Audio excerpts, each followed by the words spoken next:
Le cheval plaît beaucoup, C'est un vecteur de communication extraordinaire. Avant d'être un cavalier, c'était important d'être un horseman. Always put the horse before the personal ambitions. Vraiment un cheval incroyable. Voilà quelqu'un qui est champion olympique et qui n'est pas ordinaire. Sans remettre en question, il peut se servir des défaites pour être meilleur après. Ce feeling, je l'ai eu directement avec Caleb. On fait du haut niveau, il y a le côté financier, c'est comme ça. Aller en compétition parce qu'il est bon, pas parce qu'il paye une table. Moi, je veux pas courir mes chevaux pour l'argent. If you can do it in a way that doesn't take too much out of your horses. Quand on voit l'évolution en 10 ans de temps, qu'est-ce que ça va être dans 10 ans ? Pouvoir motiver les jeunes à aller au bout de leurs rêves. Forme de très très bons compétiteurs. Je ne vais pas dire que ça forme des hommes de chevaux. Pour moi, les bons moments, ils sont à venir. Aujourd'hui, réussir sa vie, c'est avoir la vie que l'on souhaite.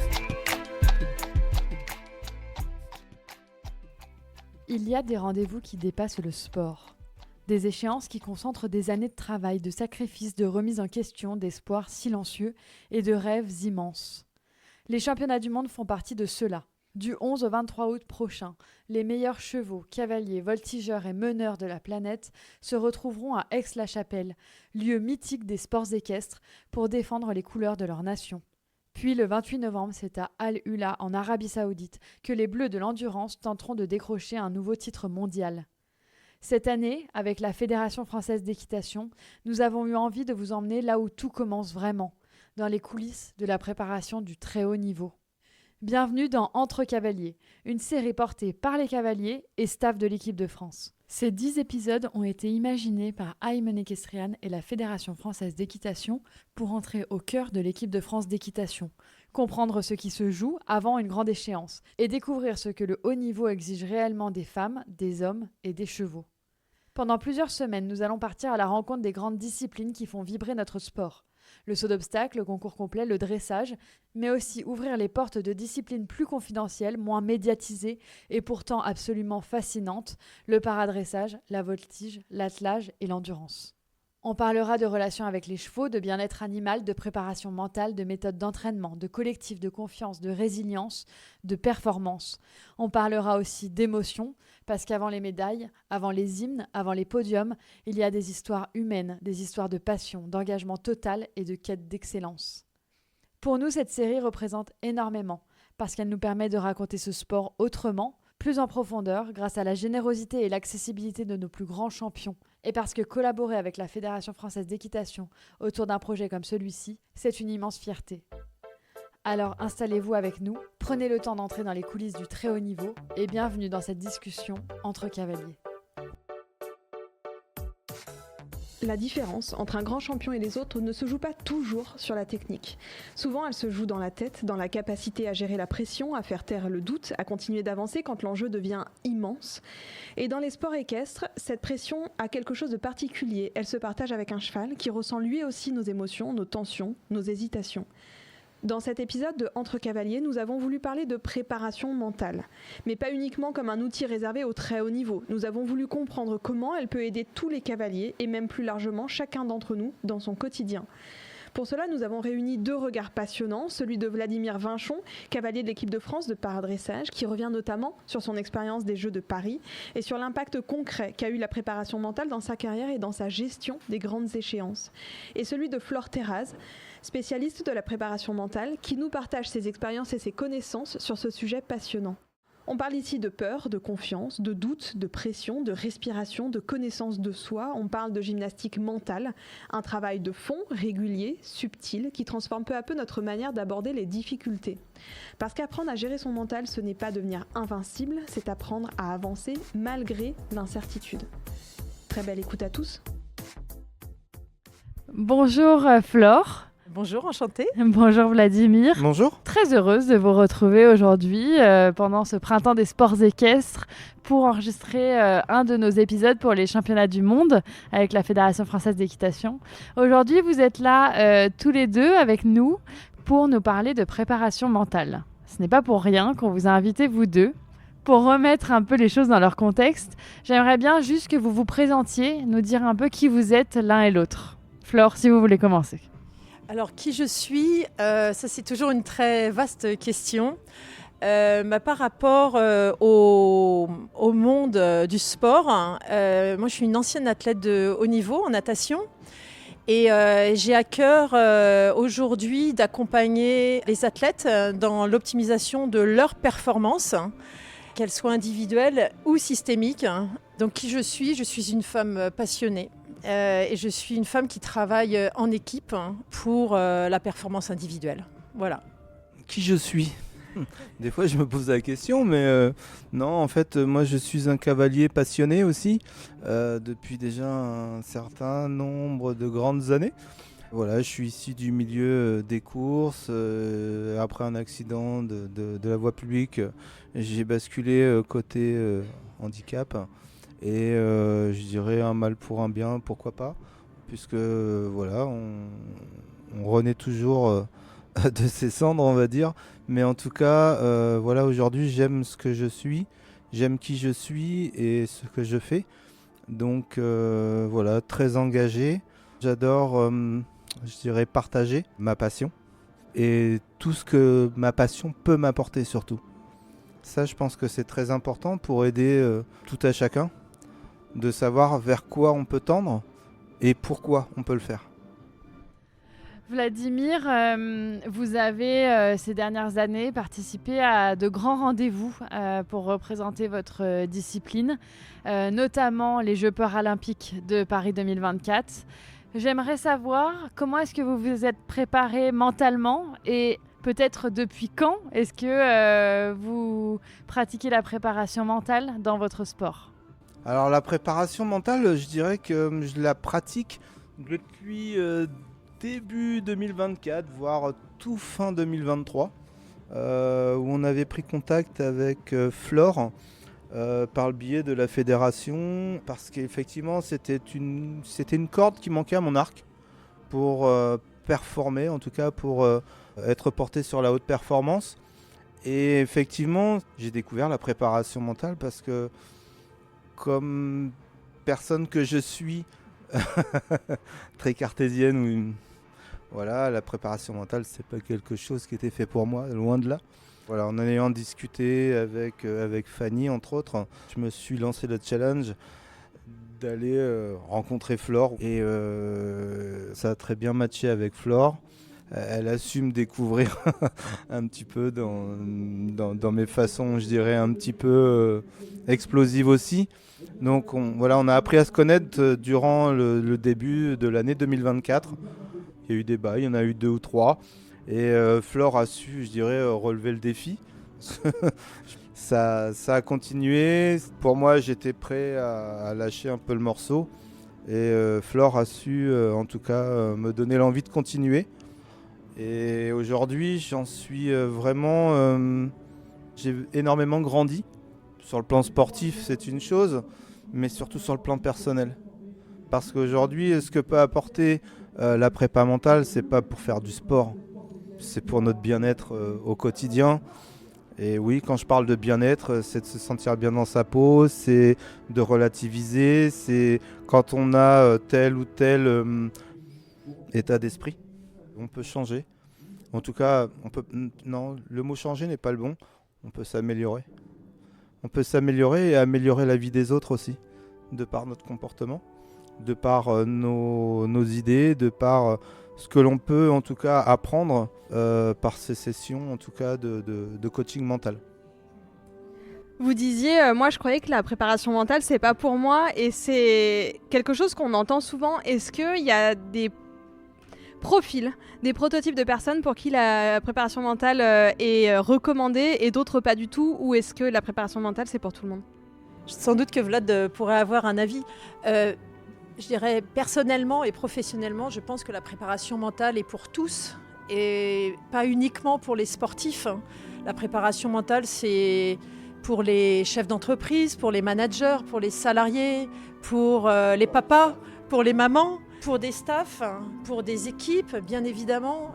Tout ça, c'est à partir du moment où on souhaite se développer, où on souhaite, je dirais, avoir aussi une meilleure connaissance de soi par rapport à qui l'on est et comment on agit.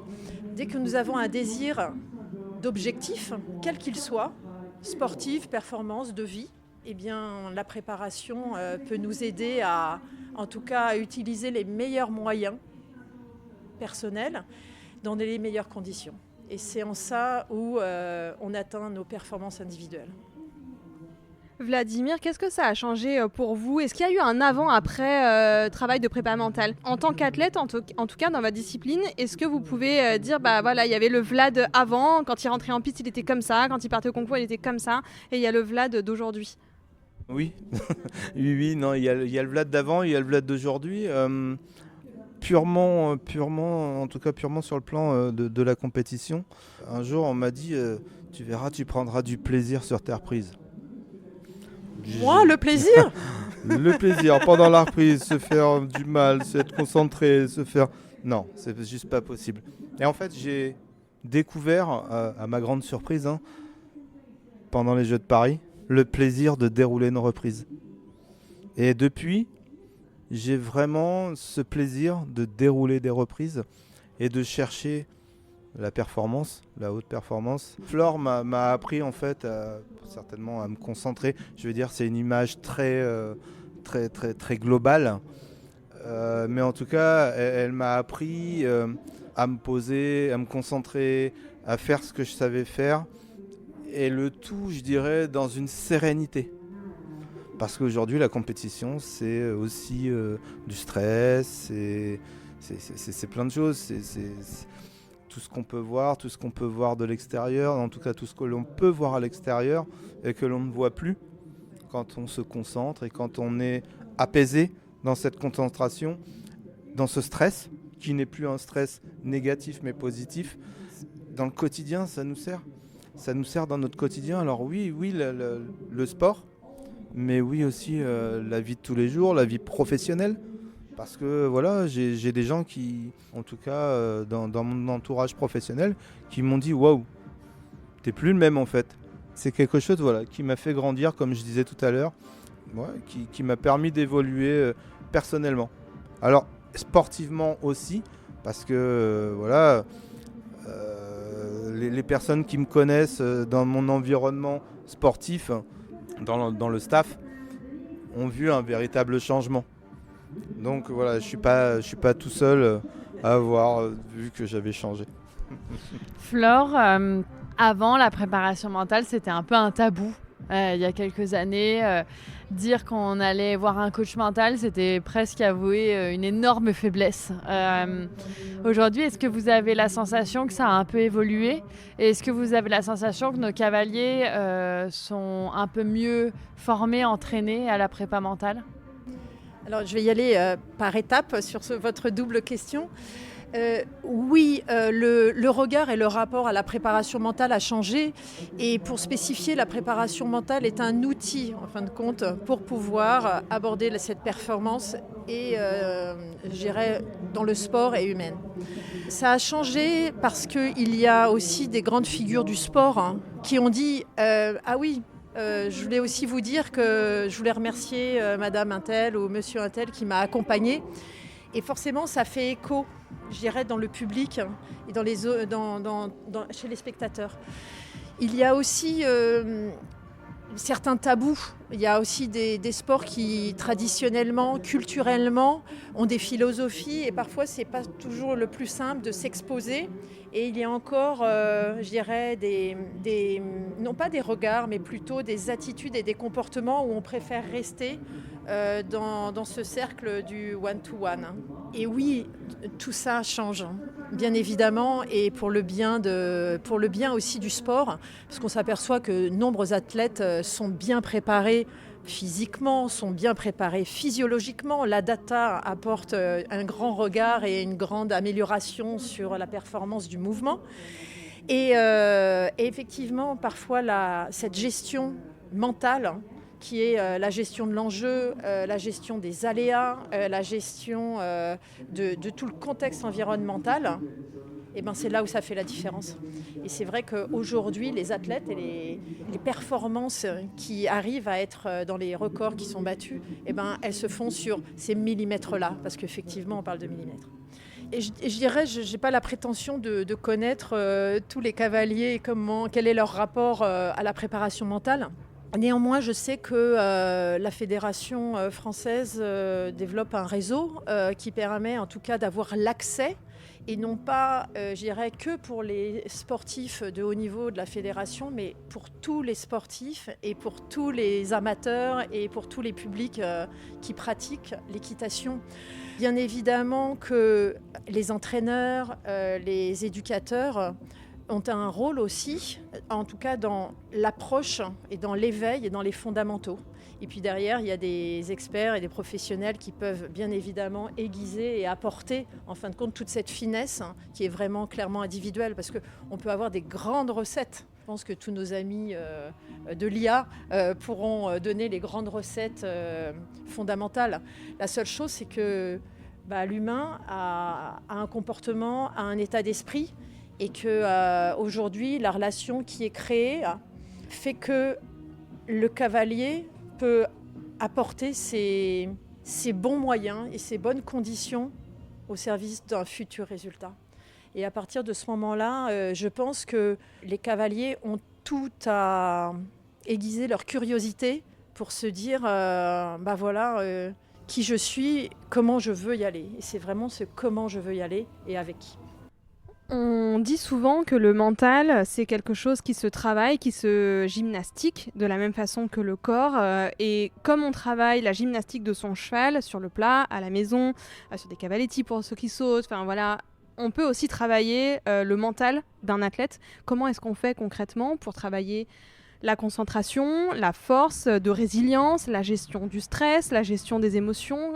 C'est quoi les outils, c'est quoi la méthode? Il y en a beaucoup. Alors comment on fait ça, c'est, je pense que c'est propre à chacun le comment on fait. La seule chose, c'est qu'il y a des révélations qui peuvent se faire à l'intérieur des séances. Et après, comme un entraînement physique, c'est un entraînement vraiment, comme vous dites, mental. Et ça, c'est se prendre des temps, comme on prend le temps d'aller s'entraîner. Là, on va prendre le temps soit de créer sa propre routine avec son préparateur mental, soit on va se poser un outil qui est assez, aujourd'hui très connu, c'est la visualisation. Par contre, on ne fait pas de la visualisation en disant tiens, je vais penser à ce sont des techniques. Et ça, les techniques, si elles ne sont pas connues, elles ne peuvent pas être bien travaillées. C'est comme tout. Voilà, c'est comment apporter, de la technicité dans cet entraînement. Et ça, c'est un travail de suivi. Et je vois, Vladimir, parfois, on a pu travailler, par exemple, on prend la visualisation, sur certaines visualisations, et parfois, il a pu me partager qu'il y avait des choses qui fonctionnaient et d'autres qui ne fonctionnent pas. Et c'est ça, la relation humaine qu'il y a, où il y a des choses qui fonctionnent chez les uns et d'autres qui ne fonctionnent pas. Et c'est en ça où on aiguise.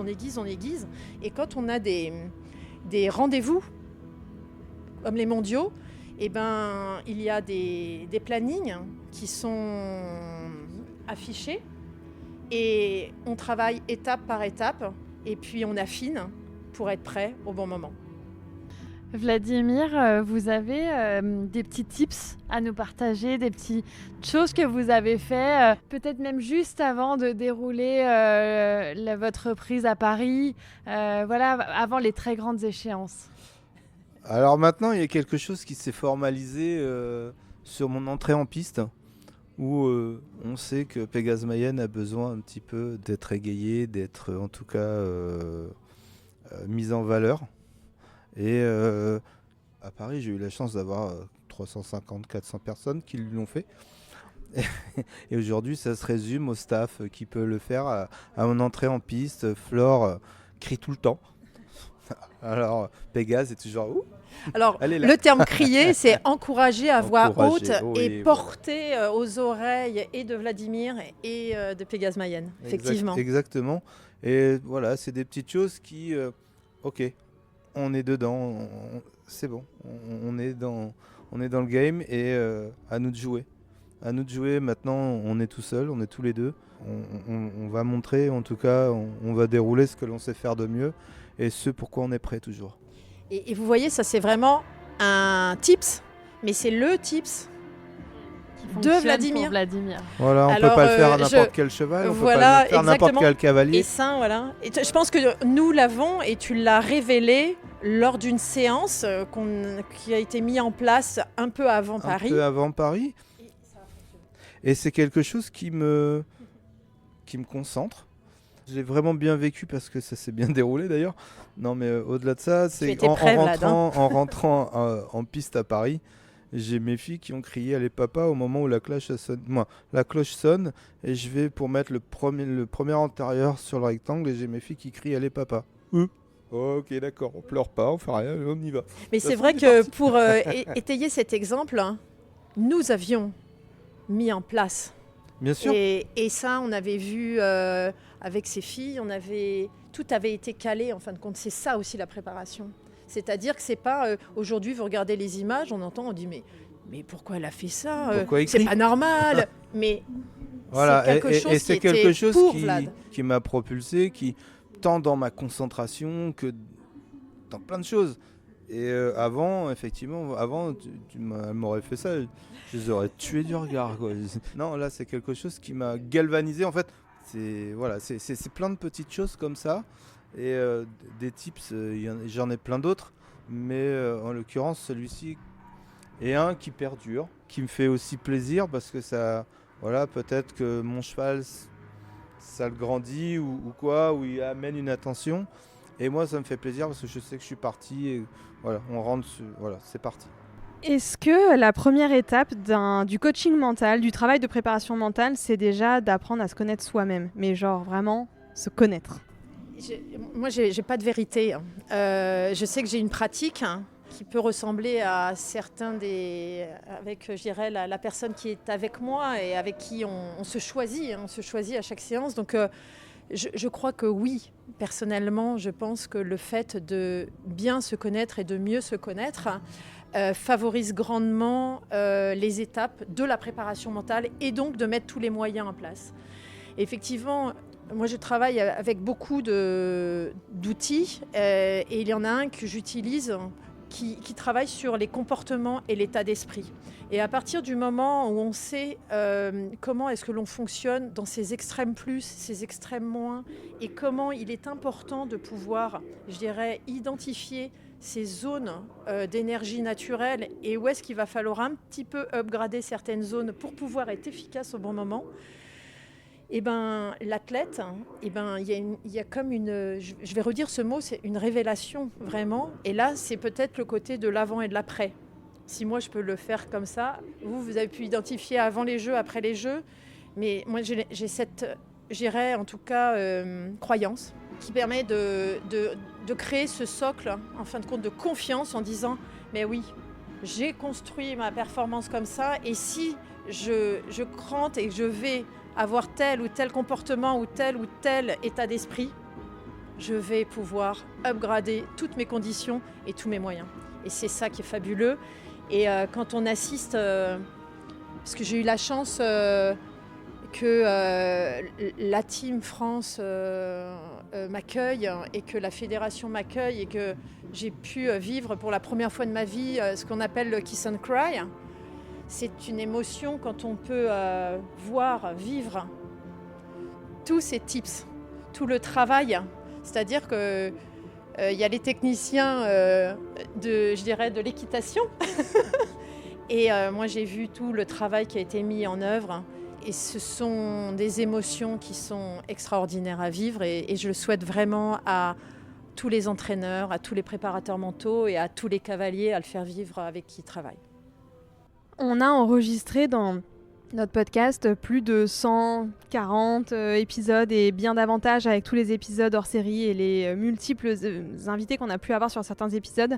Des épisodes avec les plus grands champions de ce sport, toutes disciplines confondues.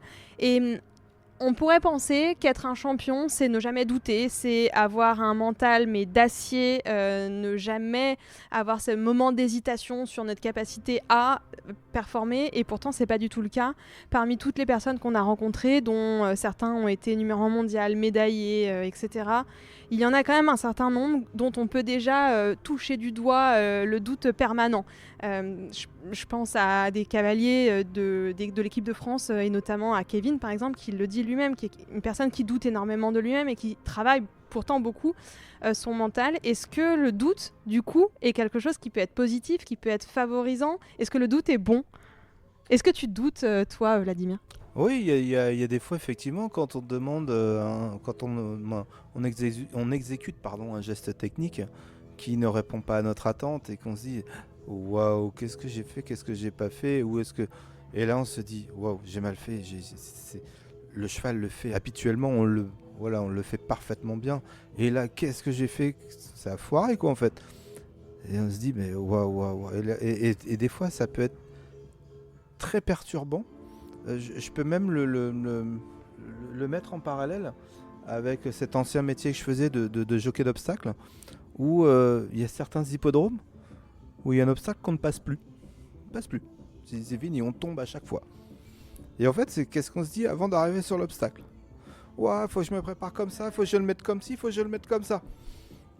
Bah non, ça fait pas. Ok, la prochaine, la course d'après, c'est ouais, j'ai fait faire. Boum, c'est pas passé non plus.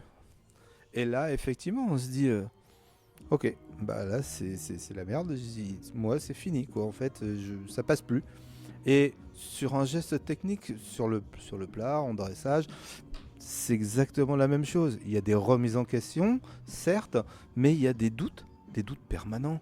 On rentre avant de rentrer sur la piste, le cheval se durcit, on ne sait pas pourquoi. On a dit, oh, j'ai fait comme d'habitude. On travaille avec un animal vivant, qui a aussi des sentiments, qui a aussi des réactions vivantes, c'est pas comme le vélo, mais qui à ce moment-là dit remets-toi en question, toi, c'est pas ça qu'il fallait faire. Ben ouais, il fallait faire quoi? Et là, effectivement, on sèche, mais on n'a pas le choix, on doit réagir. Pour pouvoir passer ce cap, on doit réagir. Et le doute, c'est quoi le doute en fait? C'est est-ce que je reste passif ou est-ce que j'y vais? Eh ben, le j'y vais est certainement beaucoup plus payant que le débrouille-toi. C'est j'y vais aussi avec ce que j'ai travaillé comme outil, parce qu'une fois qu'on a identifié le doute, le travail que nous avons en commun, c'est de pouvoir, en tout cas, le réduire. Alors, c'est pas qu'il ne soit plus existant, parce que il y a des enjeux, il y a des regards, il y a tout un système aussi qui vit par rapport à tout ça. Je ne connais pas un athlète qui ne veut pas être champion, et sinon ils ne font pas de sport. Voilà. Néanmoins, ce travail, il y a le doute qui habite le cavalier ou l'athlète, ou tout à chacun, même nous. Et il y a comment on va travailler avec les bons moyens, les bons outils pour le réduire au maximum et savoir ce qu'on a à faire si ça advient et si l'obstacle arrive. Et c'est vraiment ça notre travail ensemble. Le doute, il vient aussi de la perception. La perception, c'est quel regard il a sur moi au moment où je fais ça. Ouais, il regarde pas, il s'en fout en fait. Je parle d'un entraîneur, d'un sélectionneur, d'un tout ce qu'on veut. En fait, non, c'est se recentrer, se reconcentrer et se faire confiance. En fait, la confiance en soi et en l'autre, parce que là, en l'occurrence, il y a vraiment une histoire de confiance mutuelle entre le cheval et le cavalier. Et aujourd'hui, je reste persuadé que aussi, pour la haute performance, l'osmose est impérative et ne peut pas se construire en une saison. Alors il y a des très bons cavaliers, des très bons chevaux qui ont de très belles performances, mais qui ne sont peut-être pas celles qu'elles devraient être s'il y avait cette connaissance, cette osmose, cette confiance mutuelle entre l'un et l'autre.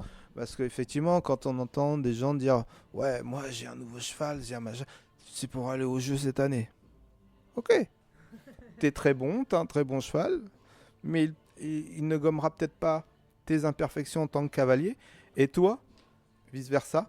Et ça, c'est la confiance en soi.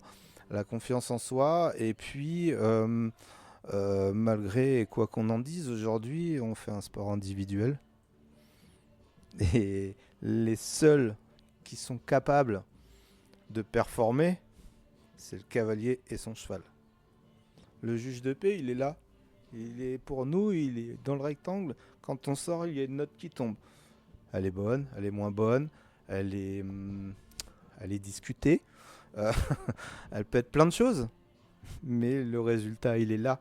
Et cette confiance, même si on a obtenu, même si on a exécuté des figures qui pour nous semblent correctes, voire parfaites, même si la perfection n'existe pas, se dire waouh, comment est-ce qu'il est capable lui, de mettre un 6 alors que mon truc il est parfait. Peut-être mets-toi à sa place et puis te dire ah ouais, effectivement. Notre travail aussi à nous, c'est on est cavalier, on a un cheval, on se dit on veut faire du haut niveau, ok, on trouve un bon entraîneur, quelqu'un qui soit présent régulièrement parce qu'on a aussi besoin de quelqu'un à pied pour nous faire travailler, mais on a besoin de quelqu'un qui sache nous faire confiance, qui sache nous faire prendre confiance en nous, pardon. Et tout ça, c'est la confiance en nous, c'est de se dire, je m'en fiche de ce que lui pense, de ce que lui regarde, de ce que le staff pense à ce moment-là. Et c'est vrai que c'est le côté de ce système et de l'organisation de tout ce système pour les conditions optimales. Hein. Et donc c'est mieux se connaître individuellement et sur l'inter-individu et sur toute cette organisation systémique. Et c'est ça aussi qui est fabuleux. Donc c'est toute... je vous dis, on est vraiment sur... On affine entre l'individuel et... notre collectif. Et le collectif. Parce qu'on a la chance d'avoir une fédération qui nous permet de pouvoir mettre en place tout ça, de faire venir Flore sur des concours, de travailler individuellement ou collectivement avec le staff et nous après individuellement sur d'autres moments et le tout fait que ça fonctionne et la préparation mentale. Voilà, c'est vraiment une danse et individuelle et en duo et en trio et c'est le côté collectif et c'est vrai que voilà, la chef de délégation a beaucoup œuvré pour je dirais, l'émergence de la préparation mentale, de la cohésion et qui a été vraiment soutenue par la fédération. Et ça, c'est vraiment, vous voyez, on parle vraiment de moyens, mais c'est vraiment les conditions qui sont mises pour ça. Et voilà, quand je vois Aix-la-Chapelle, eh bien,